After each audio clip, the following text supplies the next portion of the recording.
ಓಂ ಗುರುಭ್ಯೋ ನಮಃ. ಚತುರ್ಥ ಸ್ಕಂದ 24ನೇ ಅಧ್ಯಾಯ. ಶ್ರೀಮದ್ ಭಾಗವತ. ಪೃಥುವಿನ ವಂಶ ಪರಂಪರೆ ಮತ್ತು ಪ್ರಚೇತಸರಿಗೆ ರುದ್ರ ಭಗವಂತನಿಂದ ಉಪದೇಶ. ಮೈತ್ರೇಯರು ಹೇಳುತ್ತಾರೆ, ವಿಜಿತಾಶ್ವೋಧಿರಾಜಾಸೀತ್ ಪೃಥುಪೃತಃ ಪೃಥುಪುತ್ರಃ ಪೃಥುಶ್ರವಾಃ ಯವೀಯೇಭ್ಯೋ ದದಾತ್ ಕಾಷ್ಠಾ ಭ್ರಾತೃಭ್ಯೋ ಭ್ರಾತೃವತ್ಸಲಃ.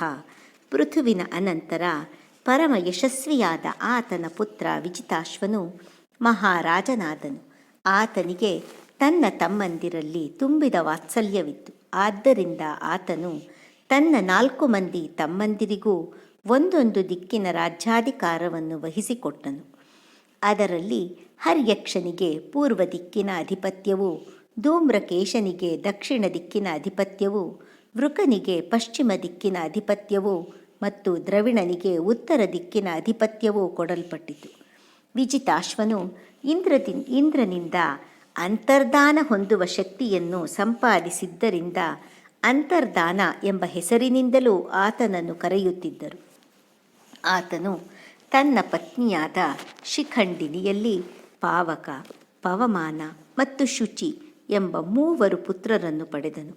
ಹಿಂದೆ ವಸಿಷ್ಠ ಮಹರ್ಷಿಗಳ ಶಾಪಕ್ಕೆ ತುತ್ತಾಗಿದ್ದ 3 ಅಗ್ನಿಗಳೇ ಈಗ ವಿಜಿತಾಶ್ವನ 3 ಪುತ್ರರಾಗಿ ಜನಿಸಿದರು.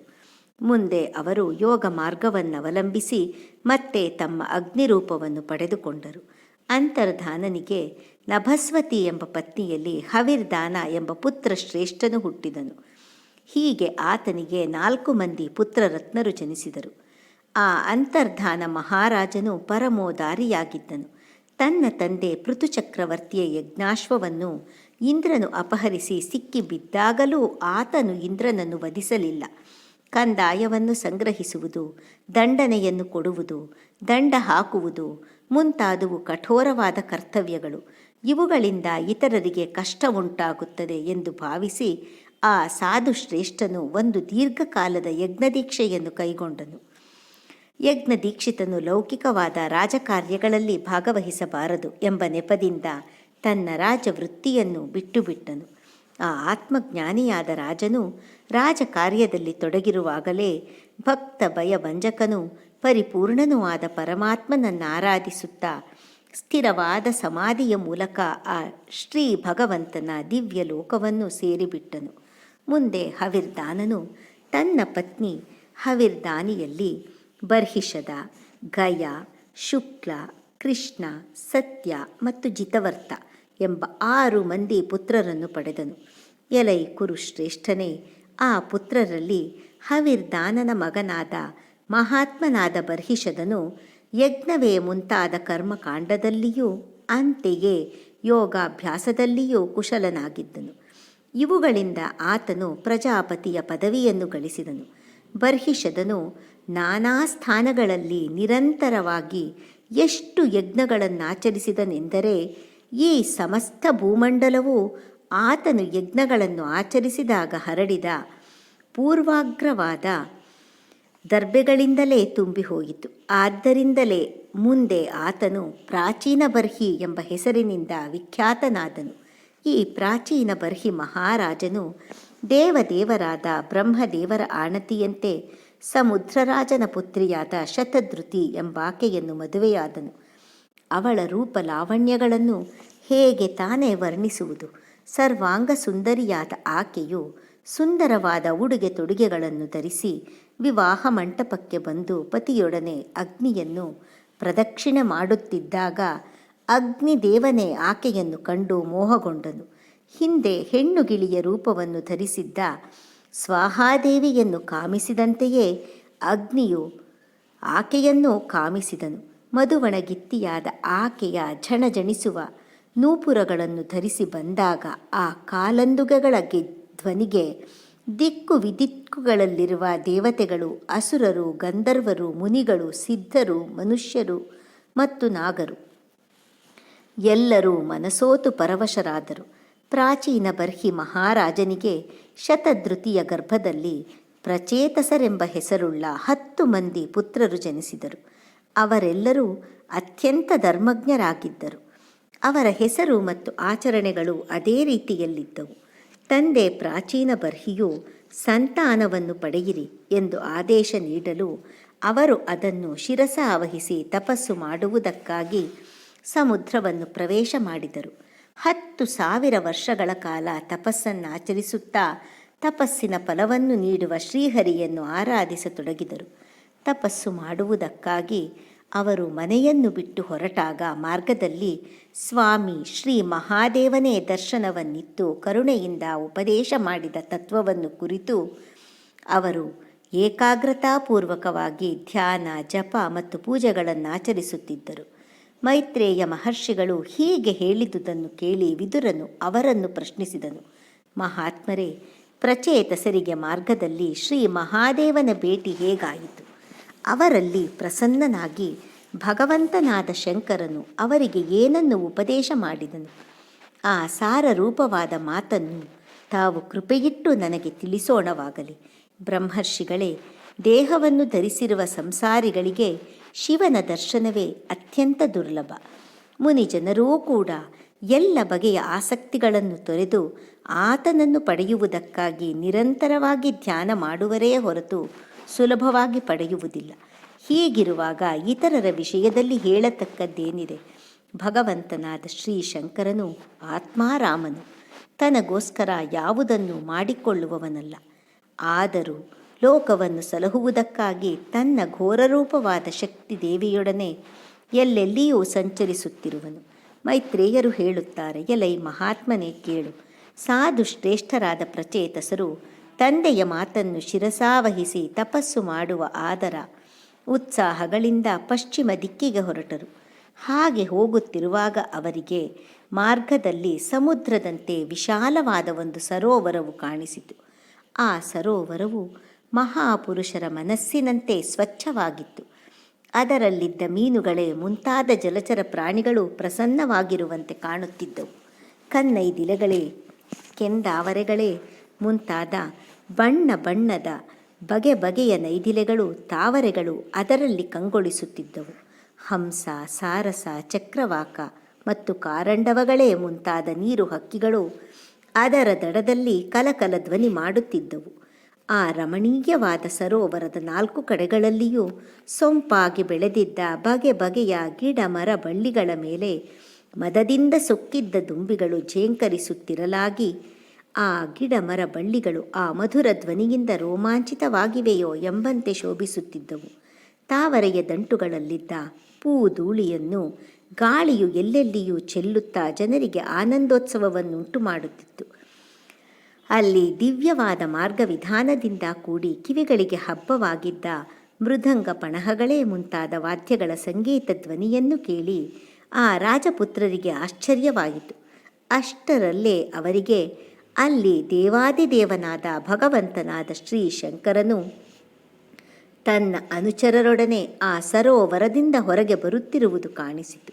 ಸ್ವಾಮಿಯ ಆ ಶ್ರೀ ದೇಹವು ಪುಟವಿಟ್ಟ ಚಿನ್ನದ ರಾಶಿಯಂತೆ ಥಳಥಳಿಸುತ್ತಿತ್ತು. ನೀಲಿ ಬಣ್ಣದ ಕಂಠದಿಂದಲೂ ಮತ್ತು ವಿಶಾಲವಾದ 3 ಕಣ್ಣುಗಳಿಂದಲೂ ಒಪ್ಪುತ್ತಿದ್ದ ಆ ಭಗವಂತನು ಪ್ರಸನ್ನವಾದ ಮುಖಮುದ್ರೆಯಿಂದ ಭಕ್ತರ ಮೇಲೆ ಅನುಗ್ರಹವನ್ನು ಬೀರುತ್ತಿದ್ದನು. ಗಂಧರ್ವರು ಶ್ರುತಿ ಮಧುರವಾಗಿ ಆತನ ಗುಣಗಾನ ಮಾಡುತ್ತಿದ್ದರು. ಹೀಗೆ ಇದ್ದಕ್ಕಿದ್ದಂತೆ ಆತನ ದರ್ಶನ ಭಾಗ್ಯವನ್ನು ಪಡೆದ ಪ್ರಚೇತಸರಿಗೆ ತುಂಬ ಕುತೂಹಲ ಉಂಟಾಗಿ ಅವರು ಆತನಿಗೆ ಪ್ರಣಾಮಗಳನ್ನರ್ಪಿಸಿದರು.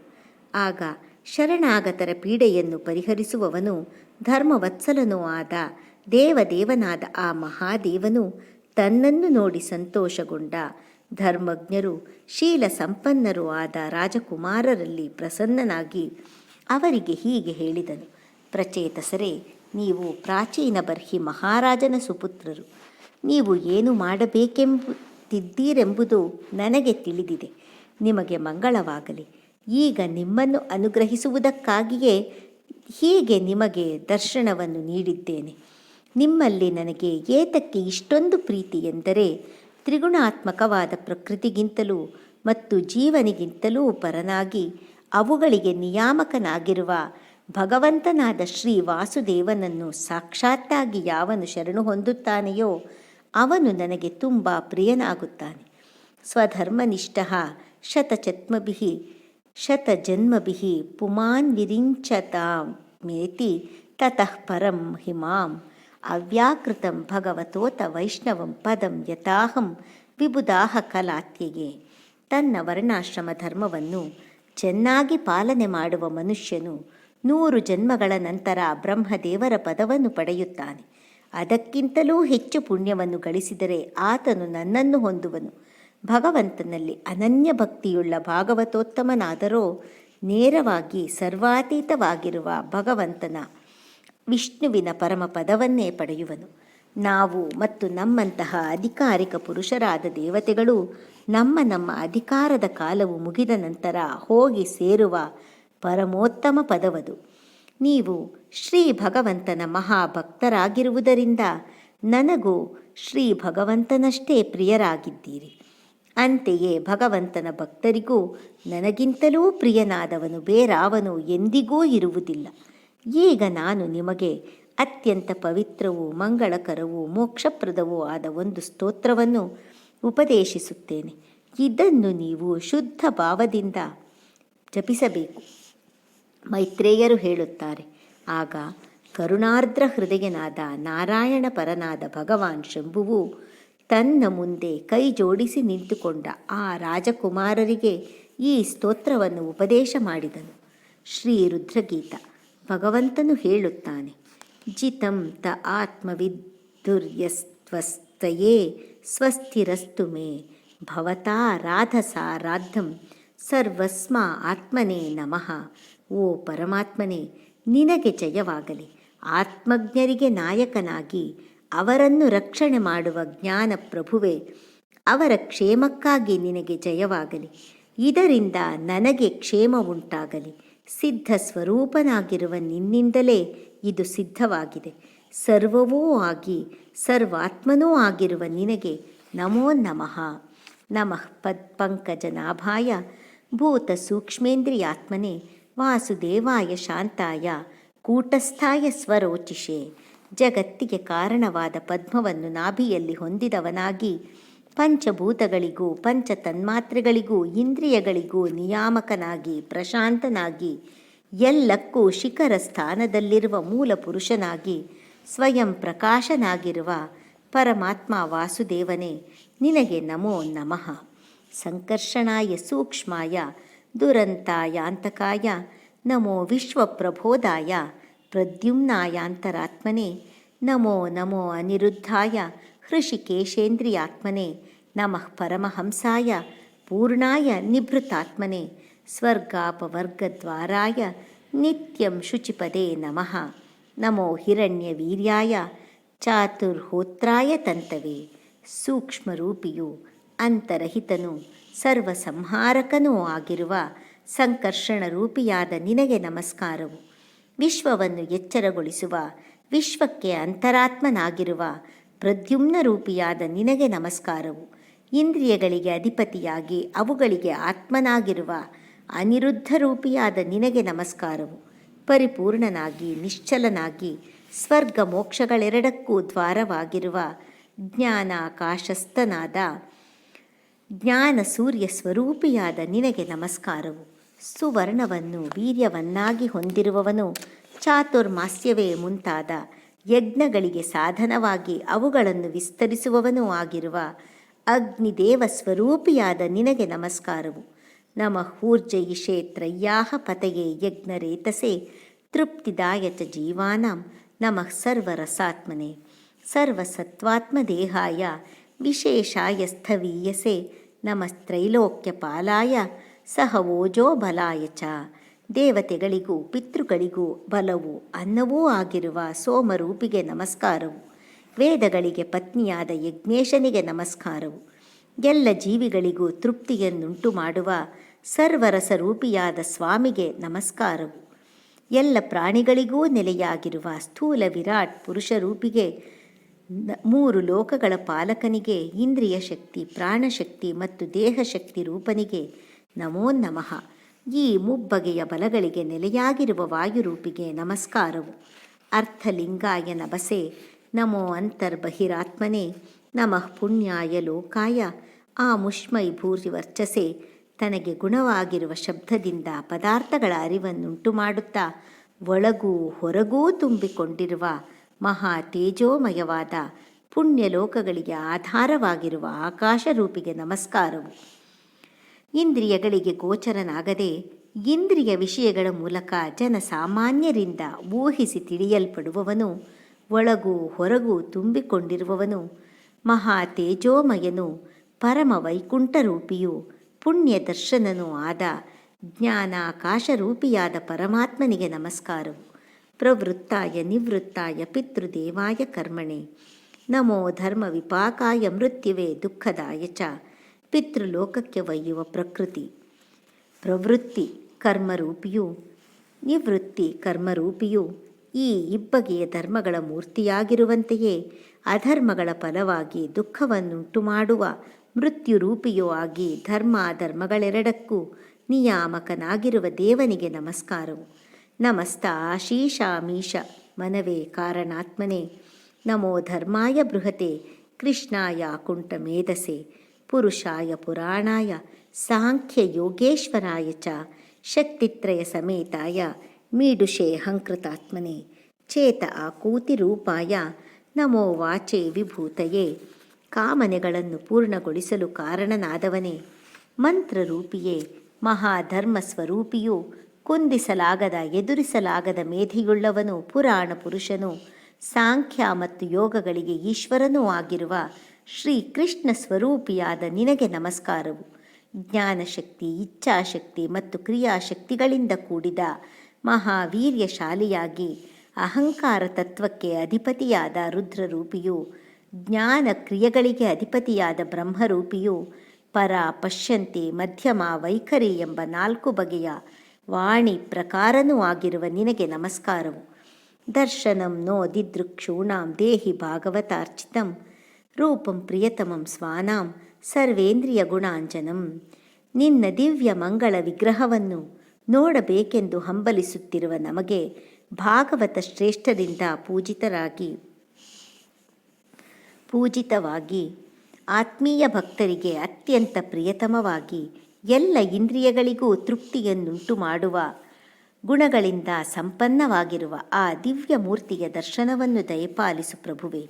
ಸ್ನಿಗ್ಧ ಪ್ರಾವೃಡ್ಘನ ಶ್ಯಾಮಂ ಸರ್ವ ಸೌಂದರ್ಯ ಸಂಗ್ರಹಂ ಚಾರ್ವಾಯತ ಚತುರ್ಬಾಹುಂ ಸುಜಾತ ರುಚಿರಾನನಂ ಪದ್ಮಕೋಶ ಪಲಾಶಾಕ್ಷಂ ಸುಂದರಭ್ರೂ ಸುನಾಸಿಕಂ ಸುದ್ವಿಜಂ ಸುಖಪೋಲಾಸ್ಯಂ ಸಮಕರ್ಣ ವಿಭೂಷಣಂ ಪ್ರೀತಿ ಪ್ರಹಸಿತಾ ಪಾಂಗ ಮಲಕೈರುಪಶೋಭಿತಂ ಲಸತ್ಪಂಕಜ ಕಿಂಜಲ್ಕ ದೂಕೂಲಂ ಮೃಷ್ಟಕುಂಡಲಂ ಸ್ಫುರತ್ ಕಿರೀಟವಲಯಹಾರ ನೂಪುರ ಮೇಖಲಂ ಶಂಖಚಕ್ರ ಗದಾ ಪದ್ಮಮಾಲಾ ಮಣ್ಯುತ್ತಮರ್ಧಿಮತ್ ಸಿಂಹಸ್ಕಂದತ್ವಿಷೋ ಬಿಭ್ರತ್ ಸೌಭರ್ಗ ಗ್ರೀವ ಕೌಸ್ತುಭಂ ಶ್ರೀಯಾನಪಾಯಿನ್ಯಾಕ್ಷಿಪ್ತನಿಕ ಶಾಶ್ಮೋರಸೋಲ್ಲಸತ್ ಪೂರರೇಚಕ ಸಂವಿಘ್ನ ದಲೋದರಂ ಪ್ರತಿ ಸಂಕ್ರಾಮಯದ್ವೀಶಂ ನಾಭ್ಯಾವರ್ತ ಗಭೀರಯ ಶ್ಯಾಮಶ್ರೋಣ್ಯಧಿರೋಚಿಷ್ಣು ದುಕೂಲ ಸ್ವರ್ಣಮೇಖಲಂ ಸಮಚಾರ್ವಾಂಗ್ರಿ ಜಂಘೋರು ನಿಮಜಾನು ಸುದರ್ಶನಂ ಪದಾ ಶರತ್ಪದ್ಮ ಪಲಾಶರೋಚಿಷಾ ನಖದ್ಯುಬಿರ್ನೋಂತರಘಂ ವಿಧುನ್ವತ ಪ್ರದರ್ಶಯ ಸ್ವೀಯಮಪಾಸ್ತತ್ಸಾಧ್ವಸಂ ಪದಂ ಗುರೋ ಮಾರ್ಗಗುರುಸ್ತಮೋಜುಷಾಂ. ಆ ನಿನ್ನ ದಿವ್ಯ ಮಂಗಳ ವಿಗ್ರಹವಾದರೋ ಕಾರ್ಮುಗಿಲಿನಂತೆ ತೇವದ ಹೊಳಪಿನಿಂದಲೂ ನೀಲವರ್ಣದಿಂದಲೂ ಕಂಗೊಳಿಸುತ್ತಾ ಸಮಸ್ತ ಸೌಂದರ್ಯದ ಸಾರ ಸಂಗ್ರಹವಾಗಿದೆ. ಮನೋಹರವಾದ 4 ನಿಡಿದೋಳುಗಳು, ಚೆಲುವಿನ ನೆಲೆಮನೆಯಾದ ಮುಖ ಅರವಿಂದ, ಕಮಲದಳಗಳಂತಹ ಕಣ್ಣುಗಳು, ಸುಂದರವಾದ ಹುಬ್ಬುಗಳು, ಎಸಳಾದ ಮೂಗು, ಮೋಹಕವಾದ ಸುಲಿ ಹಲ್ಲುಗಳು, ಕಮನೀಯವಾದ ಕೆನ್ನೆಗಳು ಮತ್ತು ನಗೆಮೊಗ, ಸಮವಾಗಿ ಶೋಭಿಸುತ್ತಿರುವ 2 ಕಿವಿಗಳಲ್ಲಿ ಧರಿಸಿರುವ ಆಭರಣಗಳು, ಪ್ರೀತಿಯಿಂದ ನಗುವನ್ನು ಸೂಸುವಂತಿರುವ ಕಡೆಗಣ್ಣು ನೋಟಗಳು, ಮೆರೆಯುತ್ತಿರುವ ಮುಂಗುರುಳುಗಳು, ಕಮಲ ಪುಷ್ಪದ ಕೇಸರಗಳಂತೆ ಕಾಂತಿ ಕಿರಣಗಳನ್ನು ಚೆಲ್ಲುತ್ತಿರುವ ಪೀತಾಂಬರ, ಥಳಥಳಿಸುವ ಕುಂಡಲಗಳು, ಮಿರುಗುತ್ತಿರುವ ಕಿರೀಟ, ಕಂಕಣ, ಹಾರ, ಕಾಲಂದುಗೆ, ಉಡ್ಯಾಣಗಳೇ ಮುಂತಾದ ಚಿತ್ರ ವಿಚಿತ್ರವಾದ ಬಗೆ ಬಗೆಯ ಆಭರಣಗಳು ಮತ್ತು ಶಂಖ ಚಕ್ರ ಗದಾಪದ್ಮ ವನಮಾಲೆ ಮತ್ತು ಕೌಸ್ತುಭಮಣಿ ಇವುಗಳು ಅಪೂರ್ವವಾದ ಕಾಂತಿಯಿಂದ ಕಂಗೊಳಿಸುತ್ತಿವೆ. ಸಿಂಹದ ಹೆಗಲನ್ನು ಹೋಲುವ ಉಬ್ಬಿದ ಹೆಗಲಿನ ಸೊಗಸು, ಸುಂದರವಾದ ಕೊರಳಿನಲ್ಲಿ ಹೊಳೆಯುತ್ತಿರುವ ಹಾರ ಮತ್ತು ಕೌಸ್ತುಭ ಮಣಿಗಳ ಕಾಂತಿ, ಶ್ರೀ ಲಕ್ಷ್ಮೀದೇವಿಗೆ ನಿತ್ಯ ನಿವಾಸ ಮಂದಿರವಾಗಿ ಶ್ರೀವತ್ಸ ಚಿಹ್ನೆಯಿಂದ ಬೆಳಗುತ್ತಿರುವ ವಿಶಾಲವಾದ ವಕ್ಷಸ್ಥಳ ಇವು ಕಣ್ಣುಗಳಿಗೆ ಹಬ್ಬವಾಗಿದೆ. ಉಚ್ಛ್ವಾಸ ನಿಶ್ವಾಸಗಳ ಏರಿಳಿತಗಳಿಂದ ಚಲಿಸುತ್ತಿರುವ ತ್ರಿವಳಿಗಳಿಂದ ಒಪ್ಪುತ್ತಿರುವ ತೆಳುವಾದ ಹೊಟ್ಟೆಯಲ್ಲಿ ತನ್ನಿಂದ ಹೊರಬಂದ ವಿಶ್ವವನ್ನು ಮತ್ತೆ ತನ್ನಲ್ಲಿಯೇ ಲಯಗೊಳಿಸಿಕೊಂಡಿದೆಯೋ ಎಂಬಂತಿರುವ ಆಳವಾದ ಸುಳಿನಾಭಿಯು ಶೋಭಿಸುತ್ತಿದೆ. ಶ್ಯಾಮಲವಾದ ನಡುವಿನಲ್ಲಿ ಪೀತಾಂಬರವೂ ಉಡಿದಾರವೂ ರಾರಾಜಿಸುತ್ತಿದೆ. ಪರಸ್ಪರ ಸಮನಾಗಿರುವ ಸುಂದರವಾದ ಪಾದಗಳು, ಮೇಕಾಲು, ಮೊಣಕಾಲು ಮತ್ತು ತೊಡೆಗಳಿಂದ ರಮಣೀಯವಾಗಿರುವ ಶ್ರೀದೇಹ ಮತ್ತು ಶರತ್ಕಾಲದ ಕಮಲದಳದ ಕಾಂತಿಯನ್ನೂ ನಾಚಿಸುವ ಅಡಿದಾವರೆಗಳು ಅದರಲ್ಲಿ ರಾರಾಜಿಸುತ್ತಿರಲು ಆ ಕಾಲು ಉಗುರುಗಳಿಂದ ಹೊಮ್ಮುತ್ತಿರುವ ಪ್ರಕಾಶವು ಜೀವರ ಹೃದಯದ ಕತ್ತಲೆಯನ್ನು ತೊಡೆದು ಹಾಕುತ್ತಿದೆ. ಭಕ್ತರ ಭಯವನ್ನು ನೀಗಿಸಿ ಅವರಿಗೆ ಆಶ್ರಯ ಸ್ವರೂಪವಾಗಿರುವ ಇಂತಹ ನಿನ್ನ ದಿವ್ಯ ರೂಪದ ದರ್ಶನವನ್ನು ದಯಪಾಲಿಸು. ಮಹಾದೇವ, ಜಗದ್ಗುರುವೇ, ಅಜ್ಞಾನದ ഇരുಳಿನಲ್ಲಿ ದಾರಿ ಕಾಣದೆ ತತ್ತರಿಸುತ್ತಿರುವ ನಮ್ಮಂತಹ ಬಡಜೀವಿಗಳಿಗೆ ದಾರಿ ತೋರಿಸುವ ಗುರು ನೀನೇ ಅಲ್ಲವೇ? ಏತದ್ರೂಪಮನುಧ್ಯೇಯಮಾತ್ಮಶುದ್ಧಿಮಭೀಪ್ಸತಾಂ ಯದ್ಭಕ್ತಿಯೋಗೋ ಭಯದಃ ಸ್ವಧರ್ಮಮನುತಿಷ್ಠತಾಂ. ಆತ್ಮಶುದ್ಧಿಯನ್ನು ಬಯಸುವವನು ಇಂತಹ ನಿನ್ನ ದಿವ್ಯಮೂರ್ತಿಯನ್ನೇ ಧ್ಯಾನ ಮಾಡಬೇಕು. ಇದರಲ್ಲಿ ನೆಲೆಗೊಂಡ ಭಕ್ತಿಯೋಗವು ತಾನೇ ಸ್ವಧರ್ಮಾಚರಣೆಯನ್ನು ಮಾಡುವವರಿಗೆ ಅಭಯವನ್ನು ನೀಡುವುದು. ಭವಾನ್ ಭಕ್ತಿಮತ ಲಭ್ಯೋ ದುರ್ಲಭಃ ಸರ್ವದೇಹಿನಾಂ ಸ್ವರಾಜ್ಯಸ್ಯಾಪ್ಯಭಿಮತ ಏಕಾಂತೇನಾತ್ಮವಿದ್ಗತಿಃ. ಇತರ ಎಲ್ಲ ದೇಹಿಗಳಿಗೂ ದುರ್ಲಭನಾಗಿದ್ದರೂ ನೀನು ಭಕ್ತರಿಗೆ ಸುಲಭವಾಗಿ ದೊರೆಯುವೆ. ಸ್ವರ್ಗ ರಾಜ್ಯದಲ್ಲಿರುವ ಇಂದ್ರಾದಿಗಳು ನಿನ್ನನ್ನೇ ಬಯಸುವರು. ಏಕಾಂತ ಭಾವವುಳ್ಳ ಆತ್ಮಜ್ಞರಿಗೆ ನೀನೇ ಗತಿಯಲ್ಲವೇ? ತಂ ದುರಾರಾಧ್ಯಮಾರಾಧ್ಯ ಸ ತಾಮಪಿ ದುರಾಪಯ ಏಕಾಂತ ಭಕ್ತ್ಯಾ ಕೋ ವಾಂಚೇತ್ ಪಾದಮೂಲಂ ವಿನಾ ಬಹಿಃ. ಸತ್ಪುರುಷರಿಗೂ ದುರ್ಲಭವಾಗಿರುವ ನಿನ್ನನ್ನು ಅನನ್ಯವಾದ ಮತ್ತು ದುಸ್ಸಾಧ್ಯವಾದ ಭಕ್ತಿಯಿಂದ ಪ್ರಸನ್ನಗೊಳಿಸಿದ ಬಳಿಕ ಆ ನಿನ್ನ ಪಾದ ಕಮಲಗಳನ್ನು ಬಿಟ್ಟು ಬೇರಾವುದನ್ನಾದರೂ ಯಾವನು ತಾನೇ ಬಯಸಿಯಾನು? ಯತ್ರ ನಿರ್ವಿಷ್ಟ ಮರಣಂ ಕರ್ಕೃತಾಂತೋ ನಾಭಿಮನ್ಯತೆ ವಿಶ್ವಂ ವಿಧ್ವಂಸಯನ್ ವೀರ್ಯ ಶೌರ್ಯ ವಿಸ್ಫೂರ್ಜಿತ ಭ್ರುವಾ. ವೀರ್ಯ ಶೌರ್ಯಗಳಿಂದ ಅದುರುತ್ತಿರುವ ತನ್ನ ಹುಬ್ಬಿನಾಟಗಳಿಂದಲೇ ಇಡೀ ಜಗತ್ತನ್ನು ಸಂಹಾರ ಮಾಡುವ ಯಮನೂ ಕೂಡ ನಿನ್ನ ಅಡಿದಾವರೆಗಳಲ್ಲಿ ಶರಣು ಹೊಂದಿರುವ ಪ್ರಾಣಿಗಳ ಮೇಲೆ ತನ್ನ ಅಧಿಕಾರವನ್ನು ನಡೆಸಲಾರನು. ಕ್ಷಣಾರ್ಧೇನಾಪಿ ತುಲಯೇ ನ ಸ್ವರ್ಗಂ ನಾ ಪುನರ್ಭವಂ ಭಗವತ್ ಸಂಗಸ್ಯ ಮರ್ತ್ಯಾನಾಂ ಕಿಮುತಾಶಿಷಃ. ಅಂತಹ ಭಗವದ್ಭಕ್ತರ ಸಹವಾಸಕ್ಕೆ ಯಾವುದು ತಾನೇ ಎಣೆಯಾದೀತು? ಆ ಸತ್ಸಂಗವು ಒಂದು ಕ್ಷಣಕಾಲ ಒದಗಿದರೂ ಅದನ್ನು ನಾನು ಸ್ವರ್ಗಕ್ಕಾಗಲಿ ಮೋಕ್ಷಕ್ಕಾಗಲಿ ಸಾಟಿ ಎಂದು ಲೆಕ್ಕಿಸುವುದಿಲ್ಲ.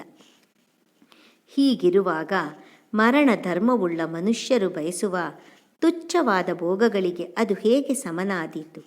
ಅಥಾನಾಪಾಂಗ್ರೀಸ್ಥವ ಕೀರ್ತಿ ತೀರ್ಥಯೋರಂತರ್ಬಹಿಸ್ನಾನ ವಿಧೂತ ಪಾಪ್ಮನಾಂ ಭೂತೇಶ್ವನುಕ್ರೋಶ ಸುಸತ್ವಶೀಲಿನಾಂ ಸಾತ್ಸಂಗ ಮೋನುಗ್ರಹ ಯೇಷನಸ್ಥವ. ಪ್ರಭುವೆ, ಪಾಪನಾಶಕವಾದ ಪಾದಗಳುಳ್ಳ ನಿನ್ನ ಕೀರ್ತಿಯಲ್ಲಿಯೂ ಮತ್ತು ನಿನ್ನ ಶ್ರೀಪಾದ ತೀರ್ಥವಾದ ಗಂಗೆಯಲ್ಲಿಯೂ ಒಳಗೂ ಹೊರಗೂ ಮಿಂದು ಪಾಪಗಳನ್ನು ತೊಳೆದುಕೊಂಡವರಾಗಿ ಸಮಸ್ತ ಪ್ರಾಣಿಗಳಲ್ಲಿಯೂ ದಯೆ ತೋರುವ ಪ್ರಕೃತಿ ಮತ್ತು ಗುಣಶೀಲಗಳಿಂದ ಸಂಪನ್ನರಾಗಿರುವ ಭಾಗವತೋತ್ತಮರ ಸಂಗಮವು ನಮಗೆ ದೊರೆಯುತ್ತಿರಲಿ.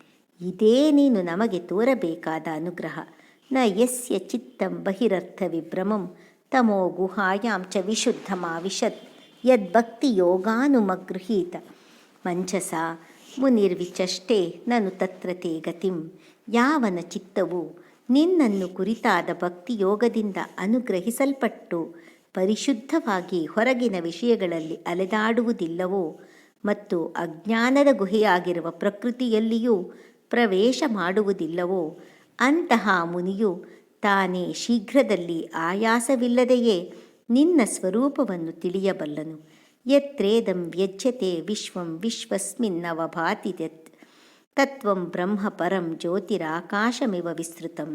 ಈ ವಿಶ್ವವೆಲ್ಲವೂ ಯಾವುದರಲ್ಲಿ ಅಭಿವ್ಯಕ್ತವಾಗಿದೆಯೋ ಮತ್ತು ಯಾವುದು ಈ ಇಡೀ ವಿಶ್ವದಲ್ಲಿ ಬೆಳಗುತ್ತಿದೆಯೋ ಆ ಆಕಾಶದಂತೆ ಸರ್ವವ್ಯಾಪಕವೂ ಪರಮ ಪ್ರಕಾಶಮಯವೂ ಆಗಿರುವ ಪರಬ್ರಹ್ಮ ಪರಂಜ್ಯೋತಿಯೇ ನೀನಲ್ಲವೇ? ಯೋ ಮಾಯಯೇದಂ ಪುರುರೂಪಯಾಸೃಜದ್ವಿಭರ್ತಿ ಭೂಯಃ ಕ್ಷಪಯತ್ಯವಿಕ್ರಿಯಃ ಯದ್ಭೇದ ಬುದ್ಧಿ ಸದಿವಾತ್ಮದುಸ್ಥಯ ತಮಾತ್ಮತಂತ್ರಂ ಭಗವನ್ ಪ್ರತೀಮಹಿ.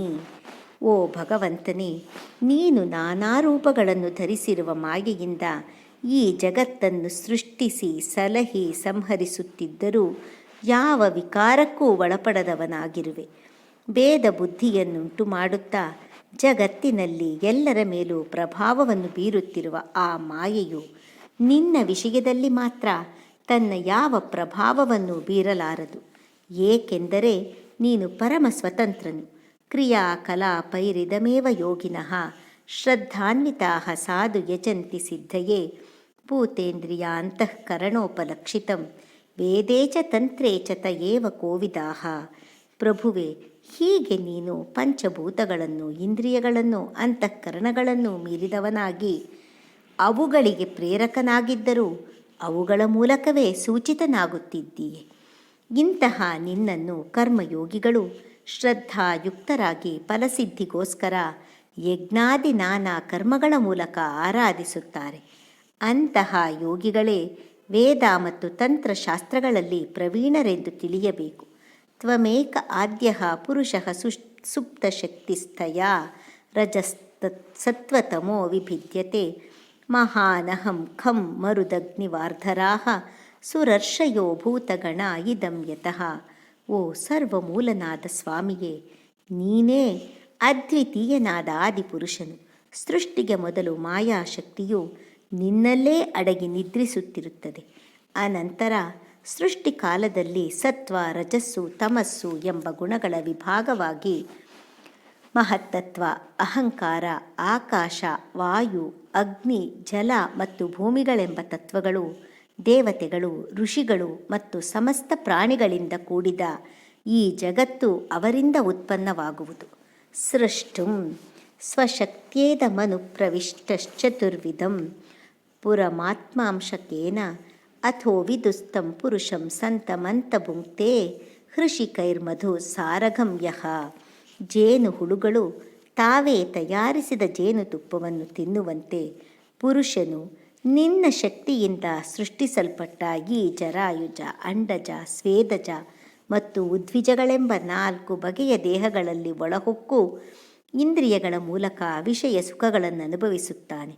ಆ ಪುರುಷನು ನಿನ್ನ ಅಂಗವೇ ಆಗಿದ್ದಾನೆ.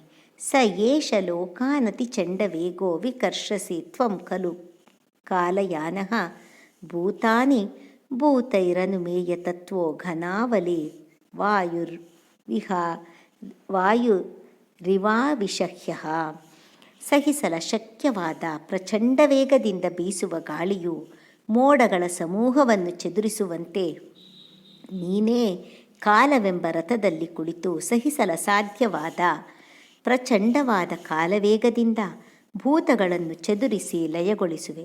ನಿನ್ನ ತತ್ವವನ್ನು ಅನುಮಾನ ಪ್ರಮಾಣದಿಂದ ತಿಳಿಯಬೇಕೇ ಹೊರತು ಪ್ರತ್ಯಕ್ಷದಿಂದ ತಿಳಿಯಲಾಗುವುದಿಲ್ಲ.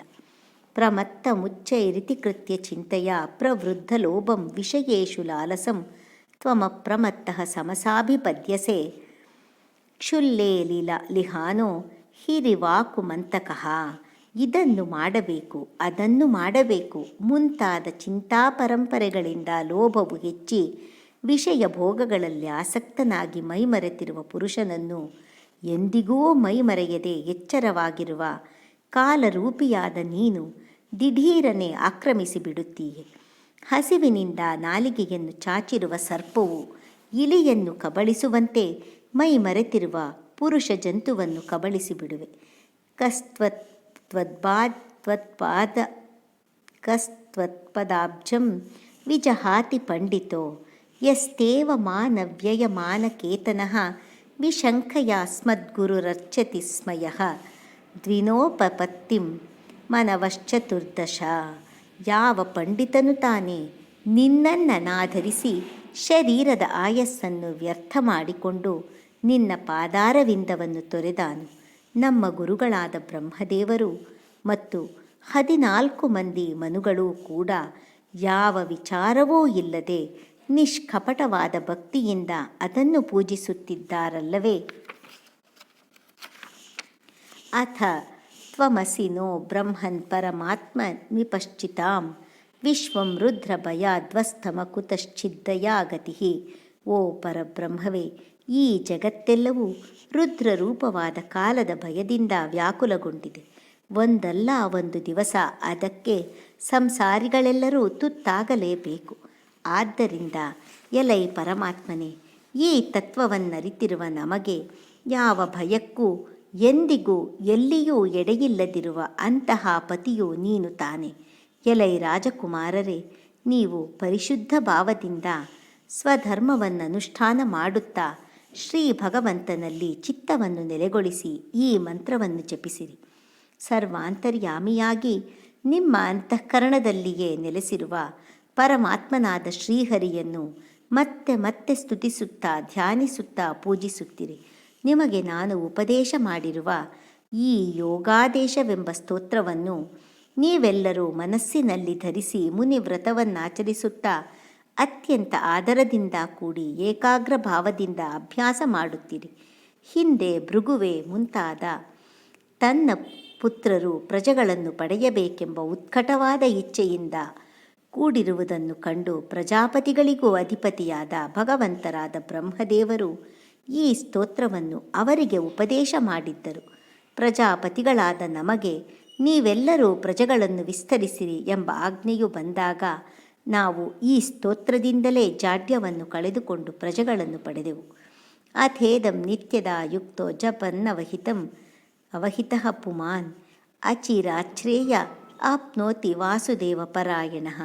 ಈಗಲೂ ಕೂಡ ಯಾವನು ವಾಸುದೇವ ಪರಾಯಣನಾಗಿ ಏಕಾಗ್ರಚಿತ್ತದಿಂದ ಪ್ರತಿದಿನವೂ ಇದನ್ನು ಜಪಿಸುತ್ತಾನೆಯೋ ಆತನಿಗೆ ಶೀಘ್ರದಲ್ಲಿಯೇ ಶ್ರೇಯಸ್ಸುಂಟಾಗುವುದು. ಯಶ್ರೇಯಸಾಮಿಹ ಸರ್ವೇಷಾಂ ಜ್ಞಾನಂ ನಿಶ್ರೇಯಸಂ ಪರಂ ಸುಖಂ ತರತಿ ದುಷ್ಪಾರಂ ಜ್ಞಾನನೌರ್ವ್ಯಸನಾರ್ಣವಂ. ಲೋಕದಲ್ಲಿ ಶ್ರೇಯಸ್ಸನ್ನುಂಟು ಮಾಡುವ ಅನೇಕ ಸಾಧನಗಳುಂಟು. ಅವುಗಳಲ್ಲಿ ಮೋಕ್ಷವನ್ನು ಕೊಡುವ ಜ್ಞಾನವೇ ಎಲ್ಲಕ್ಕಿಂತಲೂ ಶ್ರೇಷ್ಠತಮವಾದ ಸಾಧನವು. ಜ್ಞಾನವೆಂಬ ಹಡಗನ್ನು ಹತ್ತಿದ ಮನುಷ್ಯನು ಆಯಾಸವೇ ಇಲ್ಲದೆ ಈ ದುಸ್ತರವಾದ ಸಂಸಾರ ಸಾಗರವನ್ನು ದಾಟಿಬಿಡುವನು. ಯ ಇಮಂ ಶ್ರದ್ಧೆಯ ಯುಕ್ತೋ ಮದ್ಗೀತಂ ಭಗವತ್ಸ್ತವಂ ಅಧಿಯಾನೋ ದುರಾರಾಧ್ಯಂ ಹರಿಮಾರಾಧಯತ್ಯಸೌ. ಶ್ರೀ ಭಗವಂತನನ್ನಾಚರಿಸು ಆರಾಧಿಸುವುದು ಬಹಳ ಕಠಿಣವೇ ಆದರೂ ನಾನು ಉಪದೇಶ ಮಾಡಿರುವ ಭಗವಂತನ ಈ ಸ್ತೋತ್ರವನ್ನು ಶ್ರದ್ಧೆಯಿಂದ ಯಾವನು ಪಠಿಸುತ್ತಾನೆಯೋ ಆತನು ಸುಲಭವಾಗಿಯೇ ಆತನ ಪ್ರಸನ್ನತೆಯನ್ನು ಪಡೆಯುವನು. ವಿಂದತೆ ಪುರುಷೋ ಮುಷ್ಮಾಧ್ಯದಿಚ್ಛತ್ಯ ಸತ್ವರಂ ಮದ್ಗೀತಾತ್ ಸುಪ್ರೀತಾತ್ ಶ್ರೇಯಸಾಮೇಕವಲ್ಲಭಾತ್. ಕಲ್ಯಾಣವನ್ನುಂಟು ಮಾಡುವ ಎಲ್ಲ ಶ್ರೇಯಸ್ಸುಗಳಿಗೂ ಏಕಮಾತ್ರ ಧ್ಯೇಯವಾಗಿ ಪ್ರಿಯತಮನಾಗಿರುವವನು ಶ್ರೀ ಭಗವಂತನೇ. ಆದ್ದರಿಂದ ಮನುಷ್ಯನು ನಾನು ಹಾಡಿರುವ ಈ ಸ್ತೋತ್ರವನ್ನು ಗಾನ ಮಾಡಿ ಆತನನ್ನು ಪ್ರಸನ್ನಗೊಳಿಸಿ ಸ್ಥಿರವಾದ ಚಿತ್ತದಿಂದ ಮನಸ್ಸಿಗಿಷ್ಟವಾದ ಏನನ್ನೇ ಪ್ರಾರ್ಥನೆ ಮಾಡಿದರೂ ಅದನ್ನು ಪಡೆಯಬಹುದು. ಇದಂ ಯ ಕಲ್ಯ ಉತ್ಥಾಯ ಪ್ರಾಂಜಲಿ ಶ್ರದ್ಧೆಯಾನ್ವಿತಃ ಶೃಣುಯಾತ್ ಶ್ರಾವಯೇನ್ಮರ್ಥ್ಯೋ ಮುಚ್ಚತೆ ಕರ್ಮಬಂಧನೈ. ಪ್ರಾತಃ ಕಾಲದಲ್ಲಿ ಎದ್ದು ಶ್ರದ್ಧೆಯಿಂದ ಕೈಜೋಡಿಸಿಕೊಂಡು ಈ ಸ್ತೋತ್ರವನ್ನು ಕೇಳುವವನು ಮತ್ತು ಹೇಳುವವನು ಎಲ್ಲ ಕರ್ಮ ಬಂಧನಗಳಿಂದಲೂ ಬಿಡುಗಡೆ ಹೊಂದುವರು. ಗೀತಂ ಮಯೇದಂ ನರದೇವ ನಂದನಾಃ ಪರಸ್ಯ ಪುಂಸಃ ಪರಮಾತ್ಮನಃ ಸ್ತವಂ ಜಪಂತ ಏಕಾಗ್ರದಿಯಸ್ಥಪೋ ಮಹಚ್ಚರಧ್ವಮಂತೆ ತತ ಆಪ್ಸ್ಯಥೇಪ್ಸಿತಂ. ಎಲೈ ರಾಜಕುಮಾರರೇ, ನಾನು ನಿಮಗೆ ಉಪದೇಶ ಮಾಡಿರುವ ಈ ಪರಮಪುರುಷ ಪರಮಾತ್ಮನ ಸ್ತೋತ್ರವನ್ನು ಏಕಾಗ್ರವಾದ ಚಿತ್ತದಿಂದ ಜಪಿಸುತ್ತಾ ಮಹಾ ತಪಸ್ಸನ್ನಾಚರಿಸಿರಿ. ಅದು ಪೂರ್ಣವಾದಾಗ ಅದರಿಂದಲೇ ನಿಮ್ಮ ಅಭೀಷ್ಟವು ಈಡೇರುವುದು. ಈ ರೀತಿಯಲ್ಲಿ ಈಶ್ವರನು ರುದ್ರಗೀತವನ್ನು ಉಪದೇಶ ಮಾಡಿ ಅಲ್ಲಿಂದ ಹೊರಟನು. ಇಲ್ಲಿಗೆ ಮಹಾಪುರಾಣವು ಪರಮಹಂಸ ಸಂಹಿತೆಯೂ ಆಗಿರುವ ಶ್ರೀಮದ್ ಭಾಗವತದಲ್ಲಿ ಚತುರ್ಥ ಸ್ಕಂದದ 24ನೇ ಅಧ್ಯಾಯವು ಮುಗಿಯಿತು. ಓಂ ತತ್ಸತ್.